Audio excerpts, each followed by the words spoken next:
Few minutes. I'm trying to call in a friend now to join us in this Facebook Live. Okay, so let me see. Few minutes. Then we will get to know. Yes. All right. Invite friends to join in the broadcast. Okay. Approve. Yes. Okay. Good. That's good. With us now. All right. We're good. For the breaking. Hey, big man. Yes. Yeah. We're back. We're back. I tried calling you back, but I couldn't find you. So I think we're sorry on for now. the breaking transmission. What's up? We day. Election are tomorrow, Baba. Our country. Yes. What will be the outcome? What will be the result? So people, go ahead. This record will be registered in the New Age African Intellectual YouTube channel. If you haven't subscribed yet, go ahead and subscribe. So I'm here with my friend, Mr. Abank Peter, who will soon introduce himself, and then we're going to discuss about Nnamdi Kanu, the call off of the boycott he did, and then we'll see it tomorrow. So what do you think? Do you think Buhari will win or Atiku will win? Are you articulated to are you sure? Hey, if I tell, I'm scared, honestly. Why are you so scared? Why are you so scared? I don't know why, but please go ahead and share the video. More Balaji, welcome everyone. How I can see you. Go ahead and share the videos. Please share them so that we do get people. Just leave your opinion, leave your comment. We're going to discuss this and we're going to see what will be the outcome of it. And then we'll see tomorrow what will be the outcome of the video. So what do you think? What do you think about the call off of the boycott? Do you think do you think it was a foolish decision? Apparently he's in the UK now. Is that true? Is that question put to me or to our audience who are watching? You. They say he's in the UK. I'm surprised. He was in Israel. Nnamdi Kanu could be anywhere. I saw an interview of him with the BBC Igbo. And I suppose if it's in the UK, then the BBC Igbo would have gotten in touch with him very easily from there. But it's not a matter of serious concern where he is right now. All we know that he's seeking refuge somewhere outside of Nigeria. What's important now is his decision to, call off the boycott for the elections tomorrow. Mm-hmm.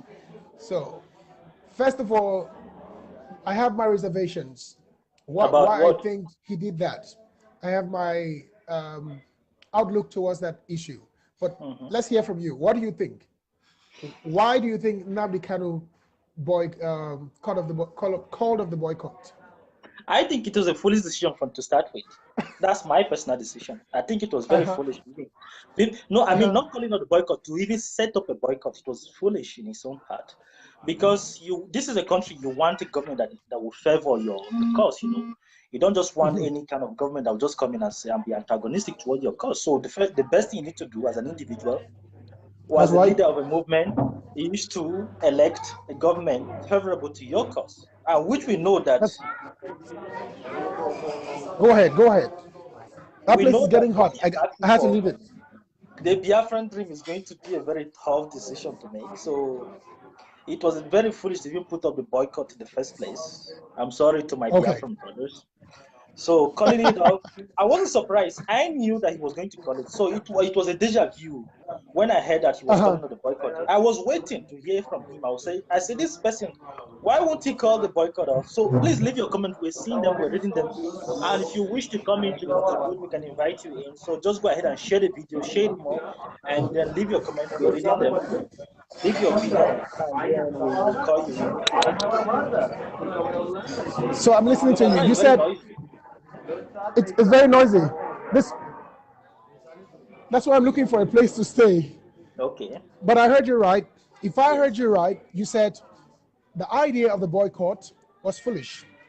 And also calling it off, it's another big blunder. Right? Yes. It's a deja vu to me. Calling it off was a deja vu. Okay. Is there still noise in the background? So I go somewhere else. I can hear you clearly. You can hear me clearly. But I can hear you just a tiny bit because of the noises hitting me from both ends. All right. Okay, so you called this a deja vu. Why do you call it the deja vu? It's obvious. It's obvious. An Igbo man is already there contesting for the vice president, which is something is a breakthrough in the Nigerian history that we're going to have for the first time, since the civil war that we had, since our civil war, the Biafran war. An Igbo man has never occupied any very reasonable position in the country, apart from the Senate president recently that was occupied by an Igbo man. But vice president or the position of presidency was like a dream. So for the first time, we are having an Igbo man getting closer to the power. Okay, take for instance the president. If something happens to the president, the vice president will automatically become the president. So Become the it will be like president. for the first time in history that since after the civil war, that an Igbo man is governing Nigeria. So he is here getting close to the power. So why won't Nnamdi Kanu call off the boycott? Because it will be in their favor that an Igbo man should be in the power. So I was waiting for him to make this announcement already. I was waiting. I said, if really these individuals continue with that boycott, I would say they are really foolish because it will be their own loss. First of all, if you vote, it doesn't matter. If you don't vote, it doesn't matter. The affair of the government will still affect your life. Yes. You can only boycott. I don't even see boycott. What he's saying, he says he's obviously not sincere with what his claims to be fighting for. That's very true. That is very true. You see, what did the person say? He's obviously not sincere with what? What he's fighting his for. His idea yes. for what he's fighting for. Nnamdi Kanu, for me, I have been a rather interesting figure. If I was the federal government, if I was Buhari, I would pay him no mind. Nnamdi Kanu saw that there was a problem at hand, a problem on ground, the Biafra issue, okay, and stood by to stir the pot in order to gain. That's what I think he did. The whole Radio Biafra thing. I mean, who was Nnamdi Kanu a few years ago? The federal government of Nigeria gave him so much relevance, and now he's becoming an authority. That's true. And it was a mistake on our part. A lot of factors led to people like Nnamdi Kanu emerging and becoming, the emergence of Nnamdi Kanu and becoming sort of like a voice in our politics, in the Nigerian political scene. People like that would not have, gotten that far. But because of how the Buhari administration handled this, yes, that's true. Why we are where we are. That is very true. That said, Nnamdi, since the time he ran away from the country to where he's seeking refuge now, up until now, has not had any sort of relevance, the type he had before all the Python dance and crocodile smiles and everything. So he's not had that much relevance. I think this is his way to come back. I mean, if you listen to his past recordings that he has put out there in the past couple of months, most of, some funny grapevines, some silly stories, and some audios out there which are not actually making any headway. These elections was his opportunity to test his popularity among the Igbo people and the Biafran enthusiasts. So he called for a boycott in order to see how much relevance he would have among the Igbos and every supporter of the Biafran movement. And then when he saw the writing on the wall that people will still go out and vote, and they will vote en masse, he came up with the idea of having, he sounded like Boko Haram, like we're going to return the girls because you've given us $5 million.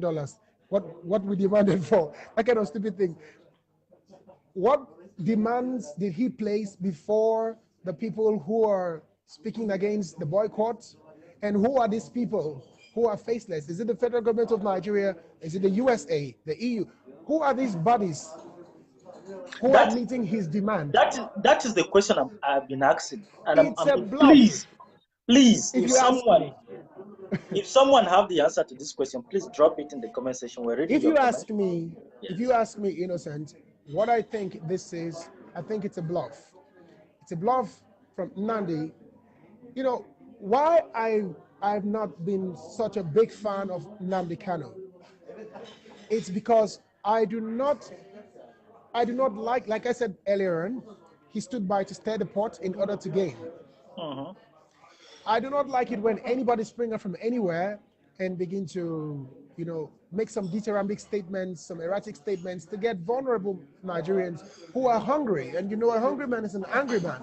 And not to top up, they're hungry and uneducated. So they cannot look at the issues from any other direction but the direction of the guy who is living, somebody like you, let's say, who is living in France or who has worked hard and you're trying, is the reason for their suffering. Like I argue with some of my friends at home. we have a pro-Biafran guy in my house, and we have this conversation sometimes. I said, look, I am not against the emergence of Biafra. And I'm also not against, and I also not have any issue. It will be good for us all, Biafra and Nigerians, to stay together if we can work out some modality, if we can come to an agreement to make Nigeria work for everybody, restructure the country like what Atiku is running on, his campaign, one of the legs of his campaign, restructuring, and then looking at the failures of the past administrations and fixing it, and make sure that everybody has a seat at the table from whatever part of Nigeria come from. And so the country doesn't look like it's a Fulani country or an Igbo country or a Yoruba country. These are the kind of things that make the likes of Nnamdi Kanu to spring up. So we know that there have been a lot of failure from the Nigerian government. But let's face it, the Igbos themselves are not saints. Okay, I'm from the South. Okay, I'm from Cross River State. Okay, I should be agitating for Biafra as well. But the Igbos themselves also are part of the problem. If you think that the Hausas and the Yorubas are the reason why Nigeria is backward, what about your own land? Hawa is writing a very interesting comment here. She said the boycott, if it come to pass, will only reduce the chances of an Igbo man becoming a president of the country. He is just a bad influence to some people from his region. Yes. Too bad. That is very true. Bad. I agree with you, Hawa. 100%. It is bad. I'm sure he made that erratic statement, and then some people called him to order. And then he looked at it and saw how much he would lose, and then called it off. How much the Igbo people? First of all, if you say boycott the elections, not everybody is IPOP. That's true. Nigerians are going to go out to vote. Nigerians who are Igbos and Calabar, Akwa Ibom, they'll go out to vote. And what the risk that we stand, the only risk would be these IPOP talks causing chaos and commotion. For Nigerians who want to go about their peaceful elections. Yes, and that that would backfire to Nnamdi as a person. It kills his chances of even stepping foot in Nigeria ever again.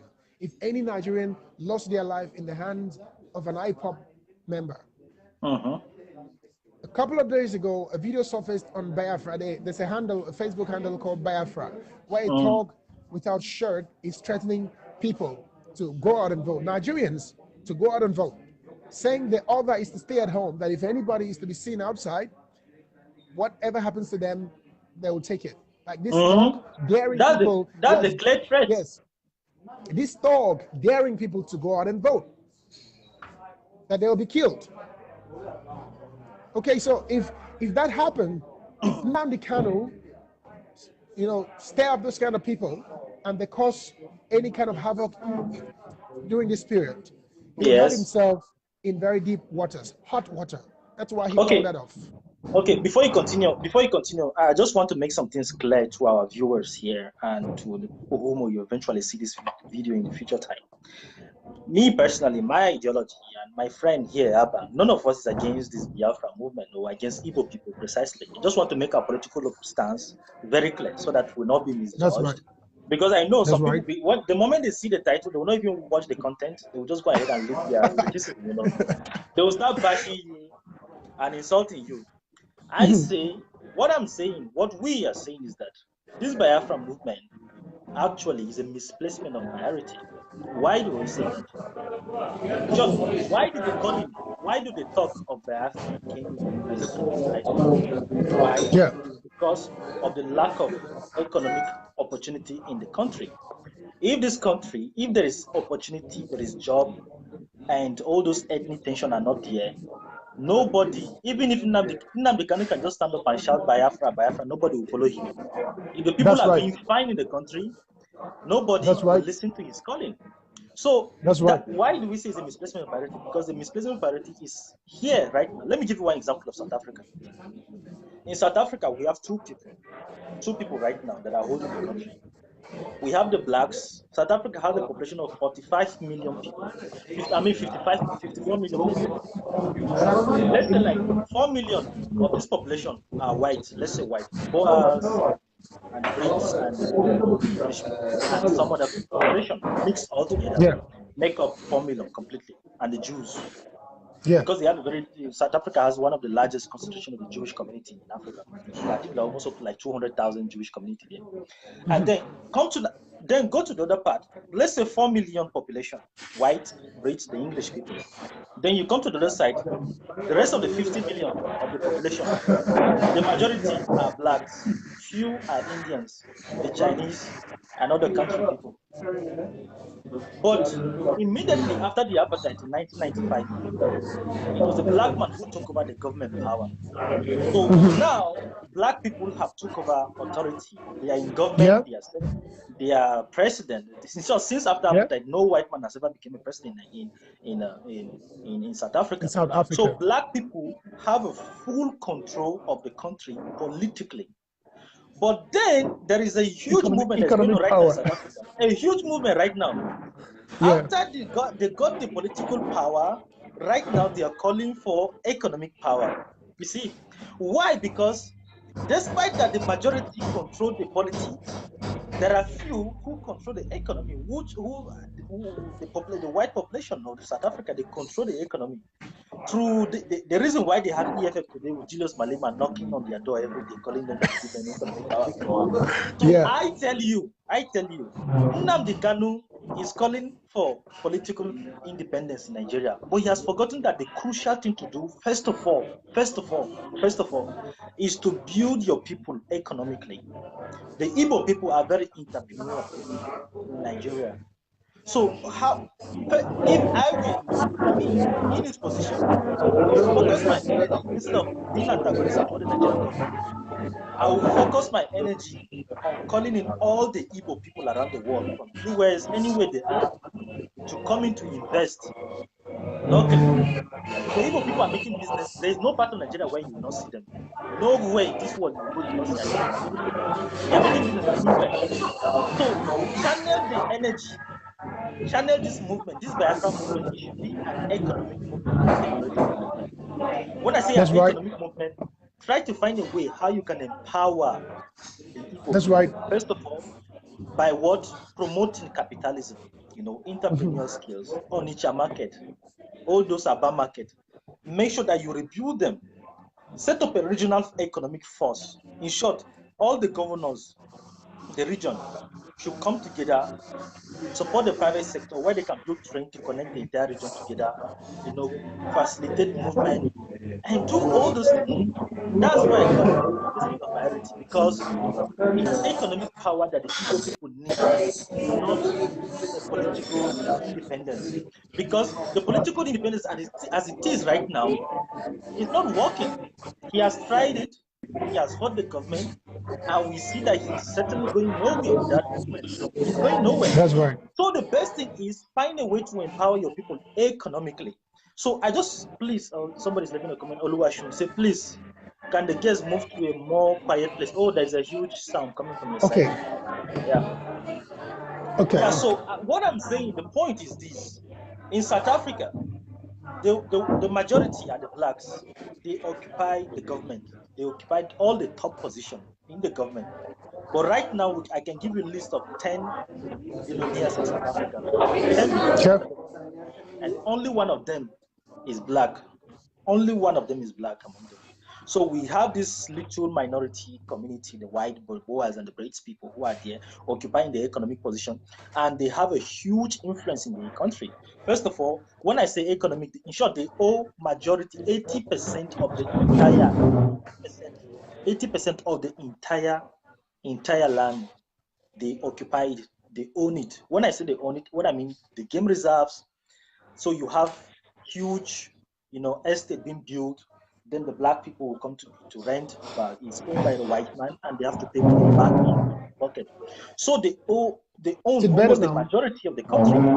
So you can imagine, these are minority people, but with an economic power, and yet they are steering the affair of the country. Now the country cannot even move without them.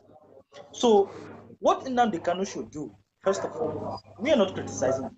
I don't hate him. I love him personally. In short, my family members are even married to the Igbos. I'm married to Igbos. My immediate younger sister might soon get married to an Igbo man. She put me in contact with him recently, and I was like, oh, really? So you see, we're not fighting against each other. We're trying to look out for each other. And I'm telling you, any Igbo man who knows the truth, this movement is killing our people. It's killing our people both spiritually, culturally, economically, politically. Can you imagine? The day that people are supposed to go out to sell, to make money, they are saying boycott, boycott, boycott, or they are calling for stay at home. Do you know how many millions they lost that day when they decided to stay at home? They lost millions of transactions. It's foolish. The movement is hurting a lot of people. Any sensible Igbo man, you understand how I just wrote something now. So some of us see secession as something good for us, at least to get a small country of fewer or even tribe for easy governance and maintain, but not please, this please read that again. Please read that again. No crook method can is applied. Read that again, please. Yeah, read that comment again. Let me get that comment. She says some of us see secession as something good for us, at least to get a smaller country of fewer or even a tribe for easy governance and maintain, but not this crook method. I slightly disagree with you, Hawa. It's okay. You see, Nigeria has a very unique. Nigeria is a very unique country, and a lot of people are yet to understand the uniqueness of this country. Because you see, the diversity in Nigeria is actually our strength. You see, Igbo, Yoruba, all this combination of these little tribes actually contribute to our strength. I will tell you something, we're dominating the music industry because of that diversity. So trying to create no start, I don't know, would be the right solution, But Nnamdi Kanu is clearly a fraudster. It is time, it is priority. He seems like an intelligent person. He has good information. He can express himself. So what do you think?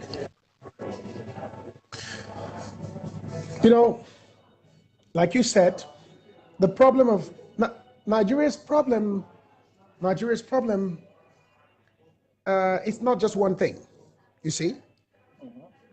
It's multifaceted, multiplicity of things. Yeah. There's the problem of corruption. There's the problem of the economic problem. There is the ethnic discrimination. So it's hard to say it is this, it's hard to point to one thing. Okay, it's not just one solution. But in order to fix Nigeria, we must do one fundamental thing, which you have spoken about in your last statement. The average Nigerian has to be able to have basic necessities of life. That's true. I agree with you. The average Nigerian, from any part, need to be able to have something to earn and something to spend. The vast majority of Nigerian youths have nothing to do. That's true. And as we say, even though you don't believe in the devil, the idle mind is the devil's workshop. So you know what that is. I know, I understand. And coupled with the fact that Nigerians cannot, 90% of Nigerians are not, 75% of Nigerians are living below the poverty line. That estimate was a couple of years ago, and now it's even worse. We should be heading to 80-something% of Nigerians living below the poverty line. That's extreme poverty, abject poverty. We're also not a very, the mass of our young people are not so educated. If you look at, if you go to the north, the northeast, all those places. So poor education and poverty itself is the biggest problem we have. And let's say Nigeria divides into 3 places. There's also one other crazy guy who's calling for the Western people. What's their movement again? The Oduduwa Republic. He's so crazy. I mean, he's so crazy. And then there is the Arewa Republic. Yes, Arewa Republic. He's so crazy. He thinks the Igbos are his problem. You see, these ideologies, they pick them up from where they grew up. It's not his. Looking for who? Looking for scapegoats. The Igbos are not the problem. If the Igbos were to leave Nigeria, the Nigerian economy will sink. That is true. That is true. That is very true. We all, you know, like they say in my place, scratch my back, I scratch your back. We all exactly. The mosaic of the Nigerian society, the richness of our cultural heritage, our different ethnic groups, it makes us strong. I'm not saying that's the only reason why we should stay together. Yes.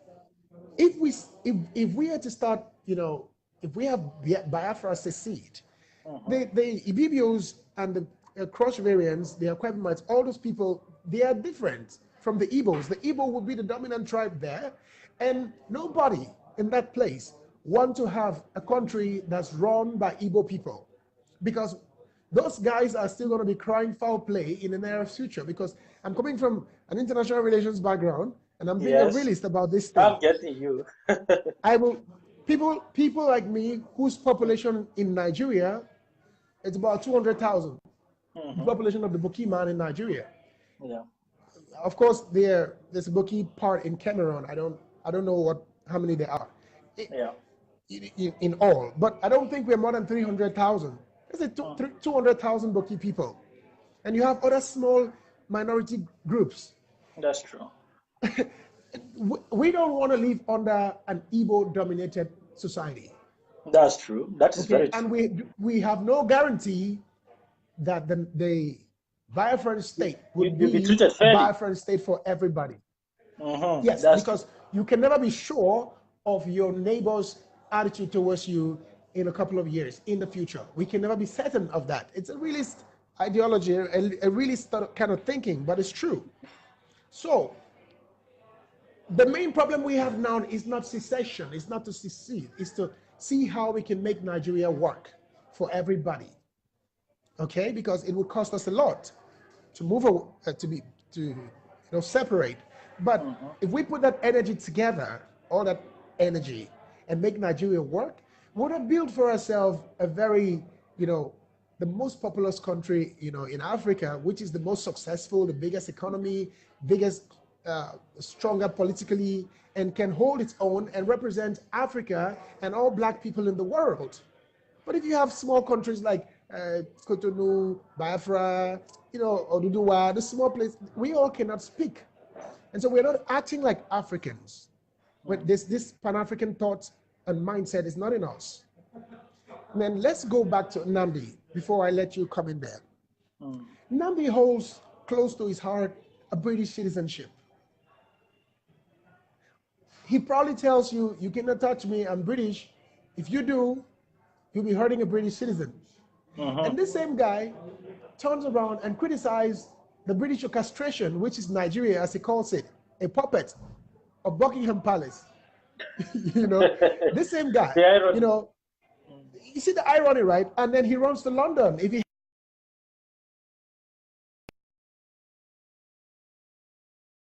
of Biafra, if he's indigenous to Biafra, he should have no other nationality. He should be in Biafra, fighting for the Igbo man's cause, not keeping a British citizenship.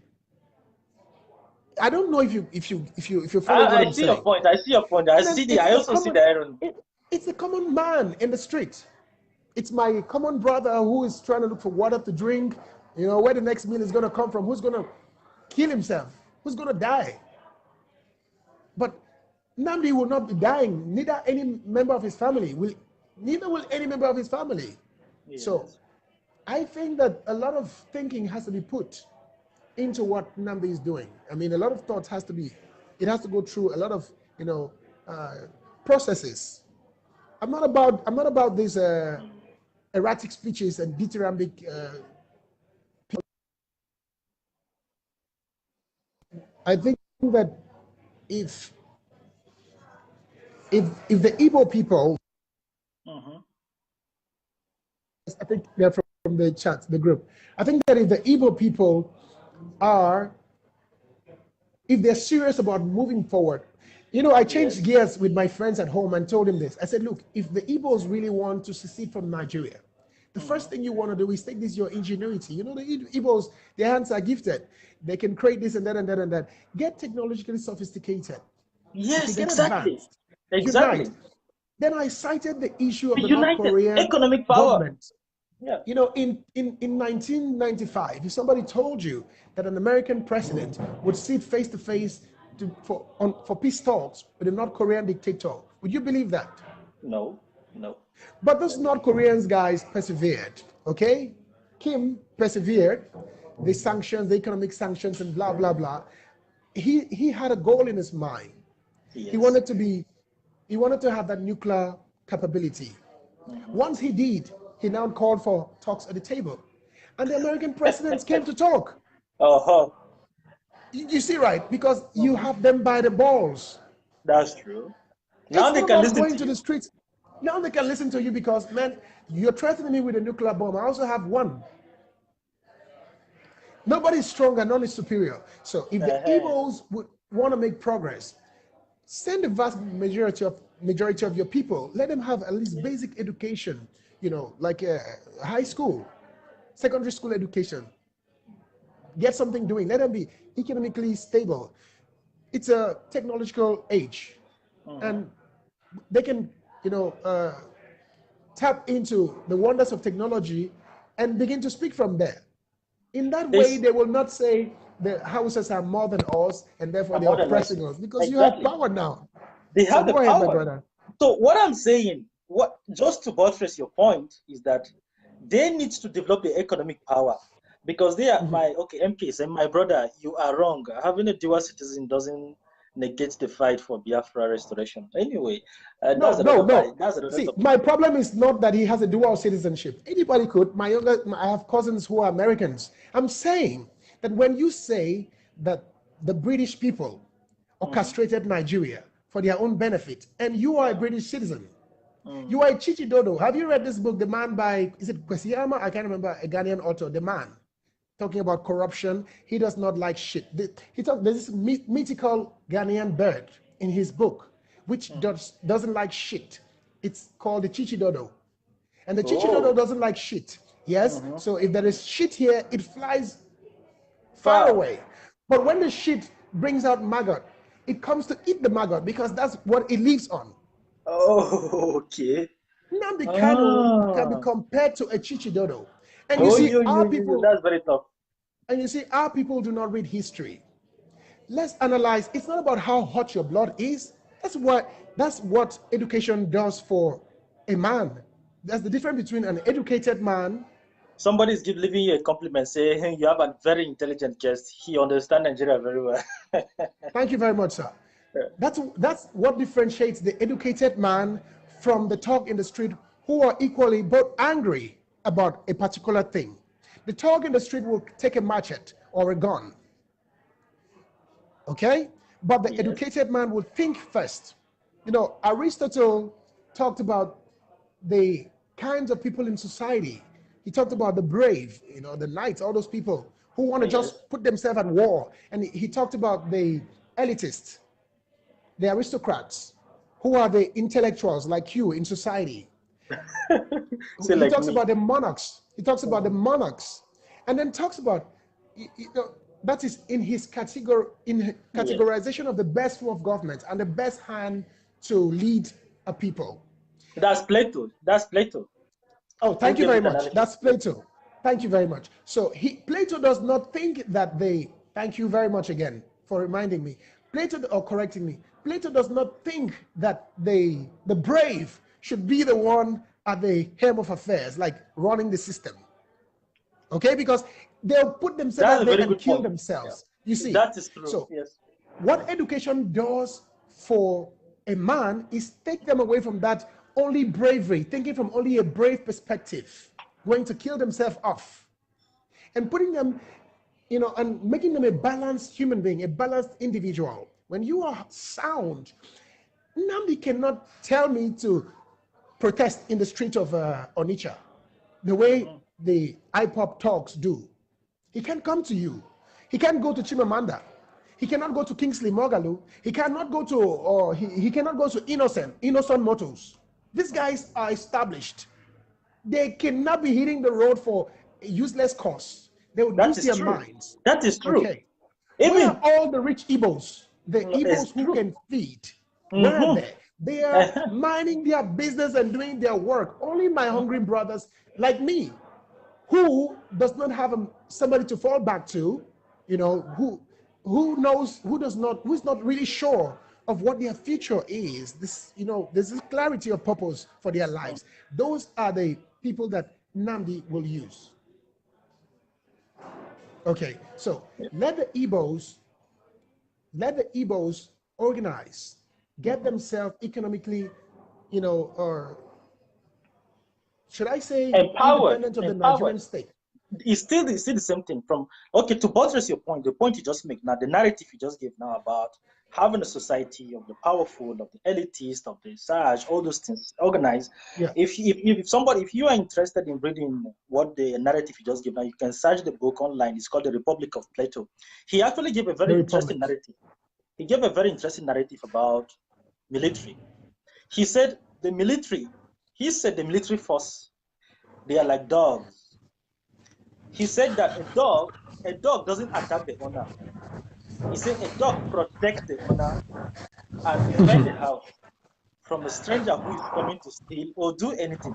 He says, so the military should be taught to think from such perspective that you should not harm the citizen of your country, but fight against foreign invasion. So he picked different aspects of the society to narrate all these things. So if you're really, really interested in finding the book, you can search the Republic of Plato. You'll find all these things very discussed fully. So about your point about having economic power, economic independence, and education. Okay, look, why do we have the crisis we have in the Northeast? Innocent. You think that anybody would come to you, Innocent Magaji, if you go on holidays to Nigeria and say to you, Boko Haram, Allah, this, come, Allah is great, join us. Never. And you would. I would never listen to such a person. Why? You will Why? not. Because you are sound. You are sound, and you have a destiny. You have a future. You know what you're here for in this world. You won't take a gun and then go causing havoc all around. The reason we have that problem in the Northeast is the high level of poverty and illiteracy there. That is true. That's why this thing thrives. Now, have the federal government of Nigeria, has it been unfair to the people in the Southeast and South? Yes, they have. This region produced a lot of wealth. These oil-producing states. Yes. We have people who are discriminating against the people in the South. We know the whole Islamic fundamentalist ideology of the people who are not Muslims are slaves. The Usman Dan Fodio, plan to, dip the Quran down in the Atlantic Ocean. This making the Southeast and South, all of those, colonies of this Islamic,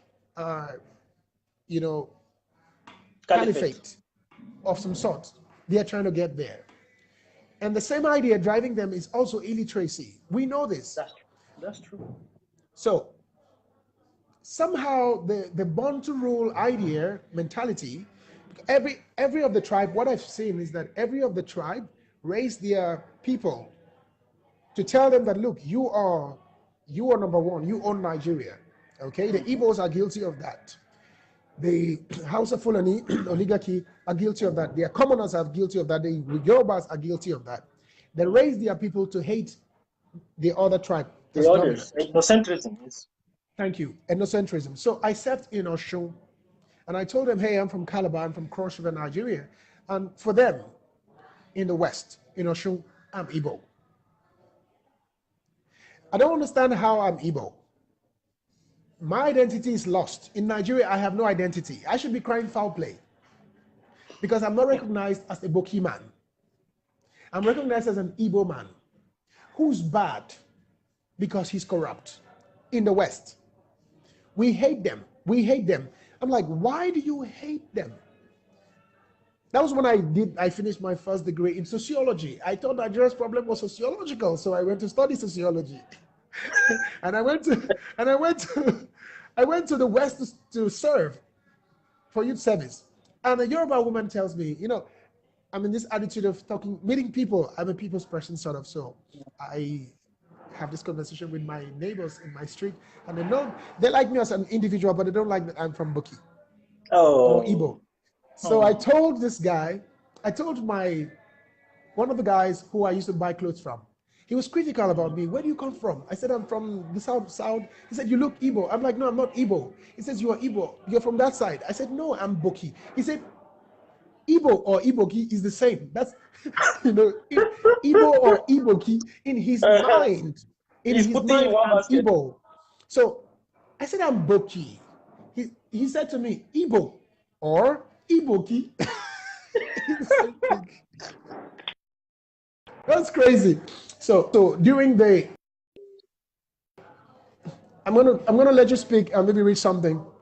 During the NYC campaign at the camp, the NYC camp, you know, we had this election time where you had to vote for a platoon leader. I'm always wanting to be in the forefront of things, and you know, I put myself forward to be my platoon leader, the president, the head of my platoon, and then they went to vote. Some Hausa said to me they were going to vote for me because I have this leadership potential. I look charismatic. I can talk to anybody. People just love me, so I'll be their leader. Yorubas would not have any of it. This Igbo guy, you know, and they were the majorities, both majorities. Igbos also would not buy any of it because I'm from Cross River. So we had to face, you know, to back the people who are voting, the electorate. And when we backed the electorate, and it was time to vote, and the guy conducting the election said, if you are for Peter, raise up your hand. Or if you're for Bola, raise up your hand. When it got to my turn, I'm not supposed to look back. So I looked back to catch the traitors. All the Hausa guys who said they loved me and I was going to be their leader and stuff, the Igbo guys, they all voted along ethnic lines.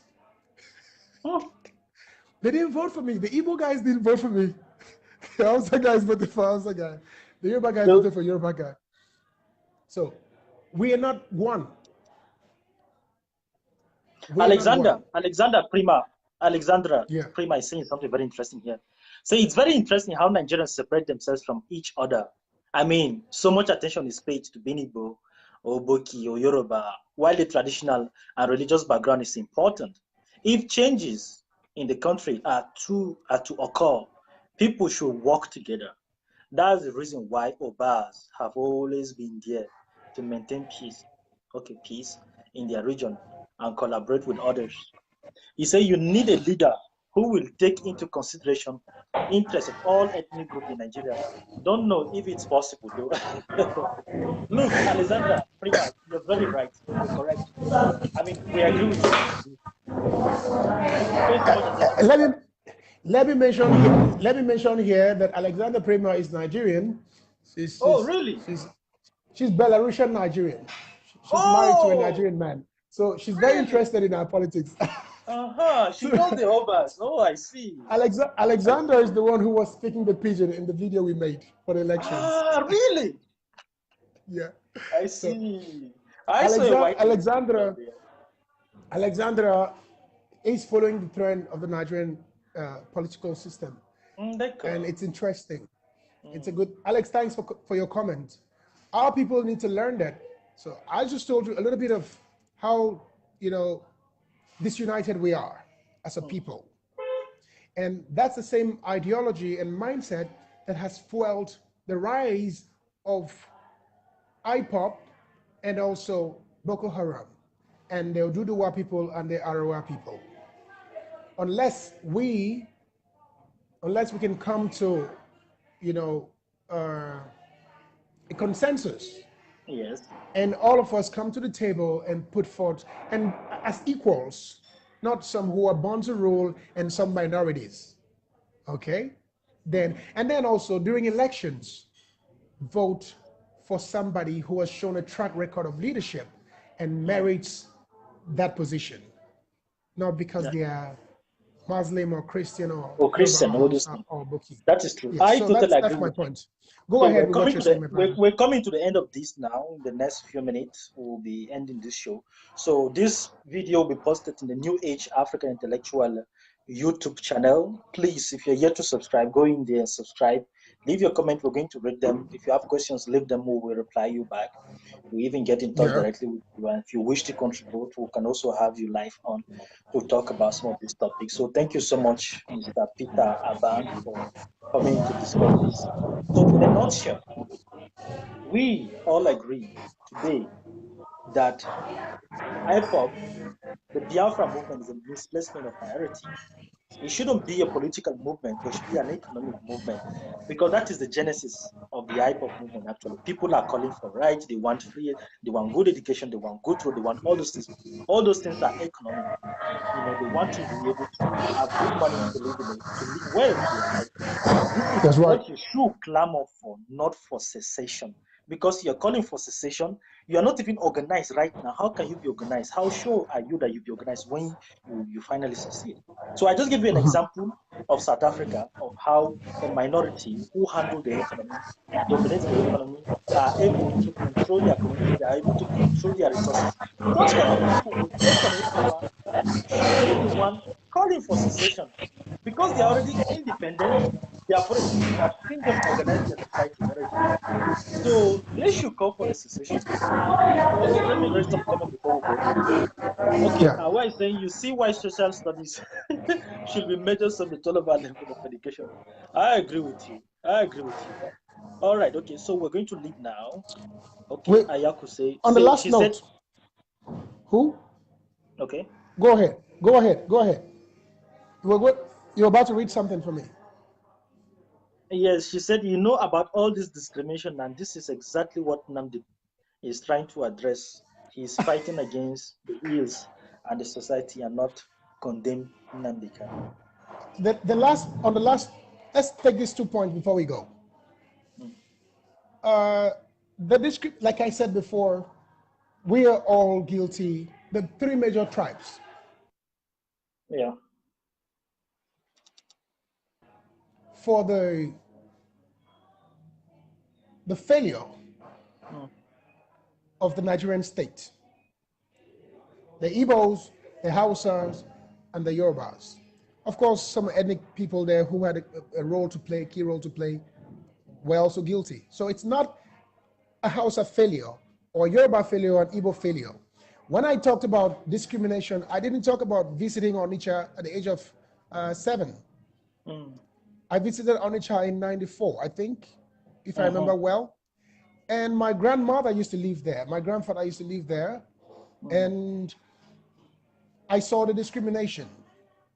I visited the place over and over again. They would say to you, Oboro Igbo. You're not Igbo. You don't speak the language. Oboro Igbo. There's nobody in Nigeria who is not familiar with the phrase, that's an Igbo man, be careful. So the Igbos are not saints themselves. So when my dear friend said that's what Nnamdi Kanu is fighting for, the Igbos themselves are not saints. Now, the second point, before I touch on the last one and then we go. Nnamdi Kanu has not been able to look back and see the failures of the Biafran agitation during the Civil War, the failures of Ojukwu, and why it was premature to begin a civil war for secession. Ojukwu did not have the supplies. Neither did he have the men or the ammunition to wage a war against the Nigerian state. They had to resolve to fall back to guerrilla tactics, which didn't work. Once the people were starved, they died. Which people died? The people in the east and the south died. The Ibibios, Akwa Ibom, Boki people and Igbo people. None of the Fulani people up there died. My grandmother tells me a story of how they were eating cassava leaves in the forest. My paternal grandfather fought in the Civil War. My mother's father was a assistant commissioner of police, and he fought in the Civil War. That's from both sides. And until the age of 10, I used to still see my paternal grandfather's gun from the Civil War. It was like a trophy that you bring back home from the war. So Ojukwu, there was a time it was said that some of the men, it was 2 men to 1 rifle, sometimes 3. Once your partner falls, you pick it up. And Ojukwu was raising young boys called Ojukwu's Army. Young boys, this. Yeah. They are being forced. What was all that? And then when it failed, he ran away and left the army in the hands of General Philip Effiong. It didn't work because he didn't take his time. I mean, I think that to give Ojukwu some credit, because he was, was he from, go to Oxford? An Oxford graduate. He's very charismatic. Very charismatic and sound, good oratory. So he was able to, with his military tactic and maneuver and his wisdom and everything and charisma, make the war sustain to that point. But Biafra was not ready. And what Nnamdi Kanu is beginning to do, going to the US and soliciting for weapons, is only endangering the lives of Nigerians. So I think Nnamdi should look at history again, and the best war for equality is the development, social and political development, social, political, and economic development of the Igbo people. I like that. Not all this noise we're seeing. Political movements, all this gara-gara. Yes, I agree with you. I agree with you. We can organize. The Biafran people can organize. People from the South, anybody who thinks this is, they can organize and form a front, a common front, against injustice anywhere. Not this, we're going to kill you if you come out to vote and blah, blah, all this toggery we're seeing here. And finally, tomorrow is the election day. What do you think is going to happen tomorrow? Before I talk about the election, let me just add to your last point. Before what you say, I want to leave our people, our viewers, with a question, actually, that we need to ponder upon. Who do you think is living better in Nigeria? The Igbos are complaining of all the social ills. There's nobody is living fine in Nigeria. We are all suffering from the same problem. We're suffering from the same problem. Nnamdi Kanu is complaining of poor education, poor hospitals, bad airports, poor roads, everything bad. Nobody from the other region of Nigeria is enjoying it. I myself, we are all in the same ship. We are all together. We're suffering from the same problem in the same country, the same economic problem, the same social problem, the same everything. We are all suffering the same thing. So the North is even more. The North is even more impoverished. The North is even more impoverished. The northern state in Nigeria is the poorest region in Nigeria. Poorest.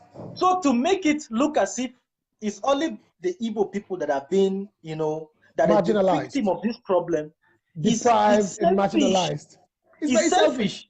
It's very selfish. We are all suffering from this social and economic problem. The political, we should be able to identify our enemy. Our enemy is the Nigerian government. Our enemy are our leaders.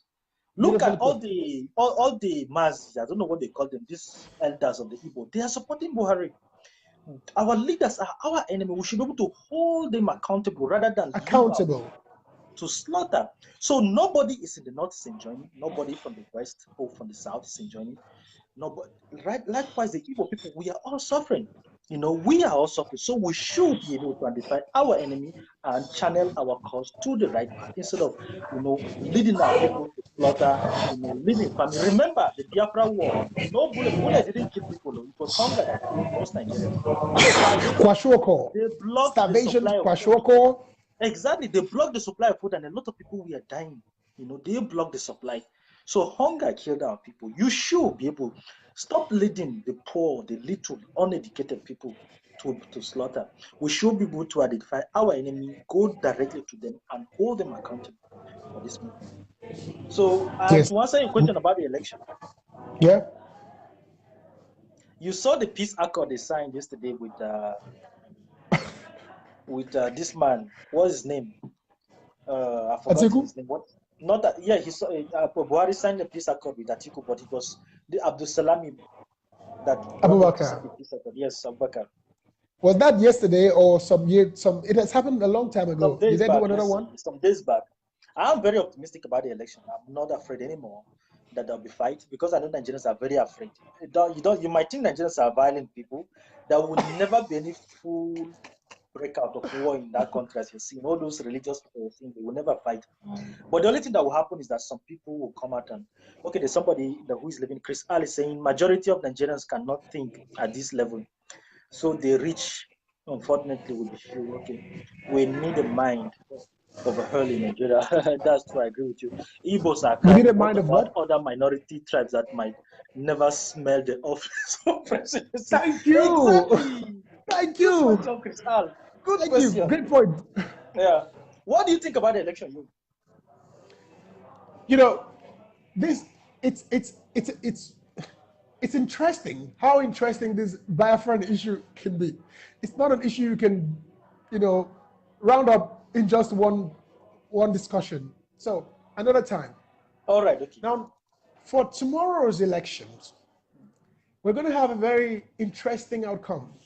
But my prediction and projection is this. Already we see the signs. We see the signs of a rigging that's going to happen. We see INEC offices across the country, a few of them catching fires and that and that and that. And we have the police busting some guys in Kano with 14 bags of fake electoral materials. We have so many crazy things. And then this evening, we found out a couple of hours ago that some materials were not complete when they arrived, both sensitive and non-sensitive materials, whatever that meant, they're not complete. So only half of the materials are getting to the polling areas where they are to be used. And that doesn't look good. So there is there's a strong determination to influence these elections negatively. Buhari is bent on remaining president till the next 4 years. That's one thing I know.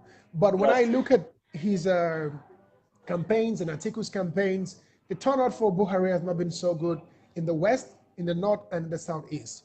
The only way that the APC government can win this election is to rig it. Rigging. While it's sad for you and I who are idealistic and want to see fresh blood poured into the system, like Kingsley Moghalu, Showore, or Fela Dulce, or what have you, we will not be seeing that happen because the average Nigerian is going to vote for Atiku or for Buhari. Oh, for Buhari, And that's true. to vote for Atiku, I look at it in two ways. The first part is it out of illiteracy because they have no other choice? Or the second part is a political ploy, an arrangement by the Nigerian masses who are very aware that if an opposition other than Atiku was to win the tomorrow's elections and it gets rigged, they will not have the political clout to fight it with Buhari. So the PDP, a party that has run the country for 16 years, and Atiku Abubakar, who has been vice president once, and also a multi-millionaire and a businessman in the country, popularly known, who's also from the north. You know, if Atiku Abubakar wins tomorrow and it's rigged, he has the political clout to call in the international community, you know, stay up the northern youths and elders, stay up the whole country, and put the kind of pressure that is required to force Buhari to, you know, relinquish power. So I'm thinking about this as the genius of the Nigerian people to turn out and support Atiku rather than our new age politicians who are putting themselves out there. They are Showore and they are. Yeah, and as one of my friends said Atiku is more liberal in his dealings and his, you know, methods as a leader, his approach towards leadership. If Atiku emerges as president, because of his liberal outlook towards politics, much more people would have a voice. And then it will give way for Mogalu and the likes to come into politics full time after he has elapsed his time in office. So I see us making a transition from what we have now. Atiku will be that bridge from the gerontocrats to the new age 21st century leaders that we are craving for. That's what I think. I think Buhari himself will not give an order for the election to be rigged, but the people who are working for him, there are people who want Buhari to remain in power forcefully. They want him here because he makes them feel powerful. They want him to remain in power. So they will do anything. They will do anything under their power to make sure that they rig the election so he remains in power. And there's something I want our people who are watching to remark. People should be able to understand. Among these politicians, there are two different groups. All of them, Mogalu, Buhari, all of them, they are classified into two groups. Among them, there are people who have the will to execute ideas that they have in their mind, but they don't have the ideas. They have the will, but they lack the ideas. And then there are people who have the ideas, but have no will. They don't have the will. Lack the will. You see, yeah. Somebody like Showore is an activist. He will never be good for governance. He will never be good for governance. Do you know why? If Showore eventually become a president, he will never tolerate somebody like himself. If there is an activist, pick him up. Exactly. He'll be so angry. You know, he doesn't like opposition. He is good in opposition. He should remain in opposition. It's putting more coal, more fire in the government so that they should do their work. That is who Showore is. You see? So, and then somebody like Atiku. He talks about restructuring from his early stage of campaign, but he has stopped talking about it now. I've been following him closely. He has stopped talking about it. It's changing. I don't know why, I don't know, but he has stopped talking about it. Don't worry. I'm not even sure he will approve it.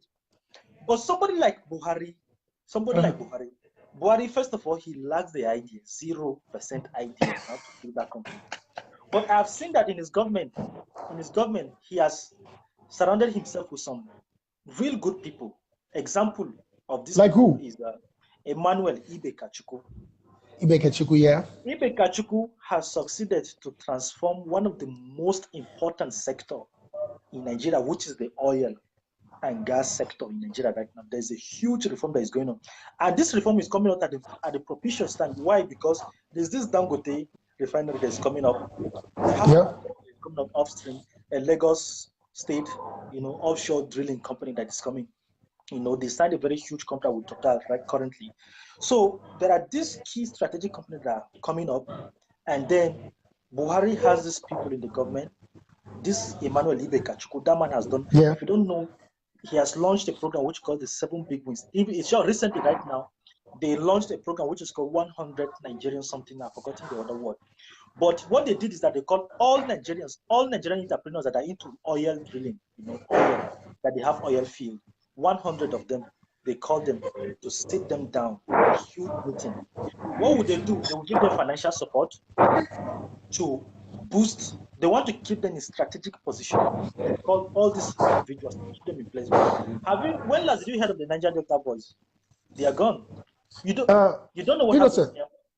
Innocent, you're making a great point here, but the big picture, the bigger picture, is what the Nigerian people are looking at. And what you say is true.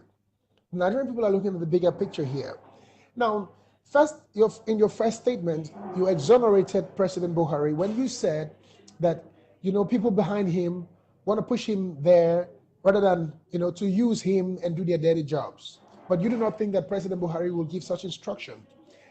But that's not so true the way you look at it.